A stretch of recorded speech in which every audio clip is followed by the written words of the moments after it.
मेरा सवाल ये है कि जैसे यहाँ पर मैं युवा पीढ़ी को रिप्रेजेंट कर रही हूँ, तो युवा पीढ़ी में काफ़ी जने हैं जिनको उतना नहीं महत्वपूर्ण लगता है कि रिलीजन में क्या चल रहा है, पर ज़्यादा महत्वपूर्ण इस चीज़ को वो देते हैं कि हमारी फ्यूचर में अपॉर्चुनिटीज़ एंड हमारी फ्यूचर में जॉब ग्रोथ, जॉब मार्केट, इन सब में क्या होगा। तो इसमें क्या क्या चीजें आप नरेंद्र मोदी को किस किस्म का नेता मानती हैं, जो रिलीजन पर ज्यादा ध्यान देते हैं या जो फ्यूचर की ओर देखने वाले नेता हैं? फ्यूचर की ओर देखने वाले नेता हैं डेफिनेटली।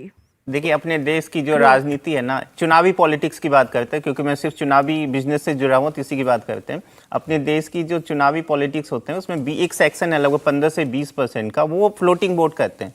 वो फ्लोटिंग वोट में युवा आ जाते हैं जो शहरों में बैठ के डिसाइड करते हैं, उनको को चुनाव के टाइम में डिसाइड करते हैं। उन लोगों को ना इस सब तरह की इशू अफेक्ट करते हैं और वही लोग चुनाव बनाते भी हैं, वही लोग चुनाव जिताते भी हैं।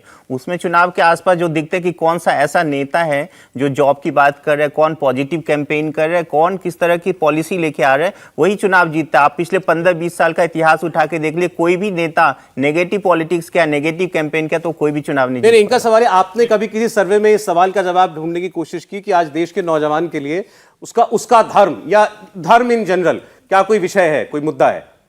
देखिए, ये तो हकीकत है अपने देश की राजनीति की कि धर्म से जुड़े हुए लोग, अभी आपने देखा कि 52% जो हिंदू वोट कंसोलिडेट हुए हैं वो तो एक इशू है ना, या 84% जो मुस्लिम कंसोलिडेट हो रहे वो तो एक इशू है। अदरवाइज आप देखेंगे, जैसे मैंने अभी कहा, जो एक लाभार्थी वर्ग जो लगभग 60-70 करोड़ लोगों का जो तैयार हो चुका है, उसमें मुस्लिम भी तो है ना, तो फिर वो क्यों ना उस इशू को छोड़ के बीजेपी के लिए वोट करती है।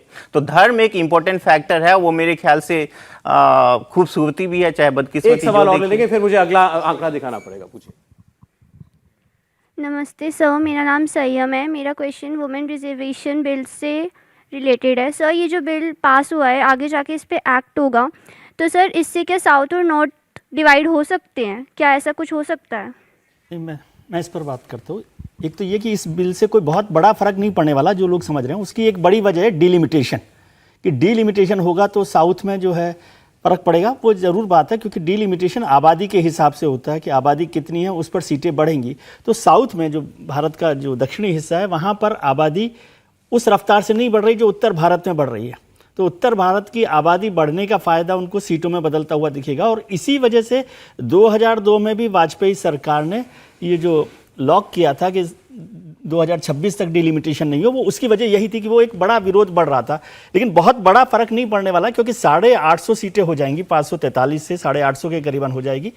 ये जरूर है कि वहाँ पर 25% सीट बढ़ रही है, यहाँ पर 40% के करीबन उत्तर भारत में बढ़ रही है। लेकिन सनातन पर सौरभ जी एक बात मैं करना चाहता हूँ। जी सर।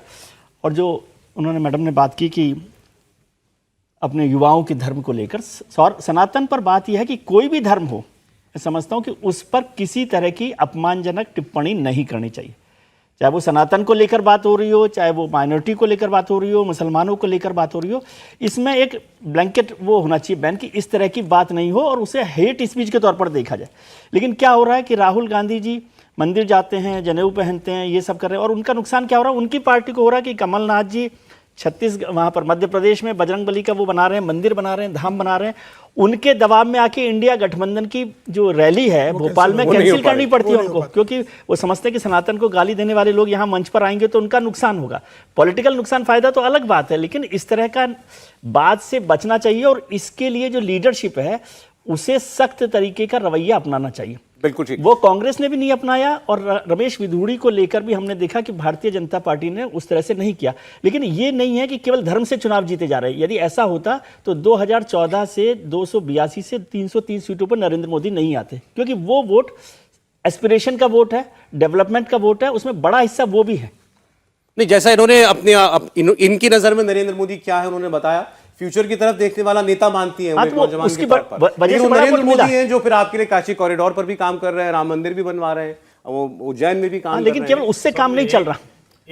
वो मैं कह रहा हूं कि एक व्यक्ति जो है वो पुरातन भी लेकर चल रहा है, आपकी संस्कृति भी लेकर चल रहा है और भविष्य भी लेकर चल रहा है। जी, एक जरूरी बात, रमेश विधूड़ी ने जो कहा उसको हम लोगों ने कल कहानी कुर्सी के में भी और अलग से भी बार बार ये कहा, अभी भी कह रहे हैं, वो संसद में रहने योग्य नहीं है। उस बयान के बाद हमने ये भी देखा कि जो अलग अलग पोस्ट थी, उसमें भी जो वर्ग भारतीय जनता पार्टी के साथ खड़ा रहता है उसने भी रमेश बिधूड़ी के ऊपर बहुत लानतें भेजी। लेकिन इसका एक उल्टा पहलू है।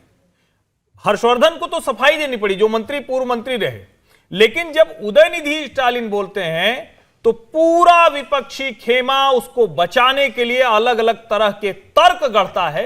ये एक डिफरेंस है और ये पीड़ा देता है। इंडिया टीवी हर वक्त हर जगह डाउनलोड करने के लिए सर्च करें India TV news Google play store या ऐप स्टोर पर।